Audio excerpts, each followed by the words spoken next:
So EWS అనేది కుట్రగా చూడొచ్చా? లేకపోతే నిజంగానే న్యాయంగానే తీసుకుంటున్నారా వాళ్ళు?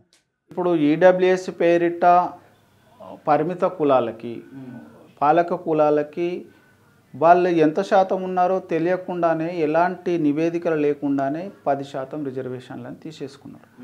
వాళ్ళు తీసుకుంటున్నప్పుడు వాస్తవంగా ఈ దేశంలో కానీ, ఈ రాష్ట్రంలో కానీ ఆ కులాలు ఎంత ఉన్నది, ఎంత శాతం ఉన్నది, ఉన్న శాతంలో వాళ్ళు ఎంత శాతం పేదరికంలో ఉన్నారు అని చెప్పేసి ఎలాంటి నివేదికలు కానీ, అధ్యయనాలు కానీ, శాస్త్రీయ పరిశీలన కానీ, పరిశోధన కానీ, కమిటీలు కానీ ఏమీ వేయలేదు. వాళ్ళు అధికారంలో ఉన్నారు కాబట్టి, పాలక కులాలు కాబట్టి వాళ్ళ వర్గాలకి వాళ్ళు ఇంత ఇవ్వాలని అనుకున్నారు.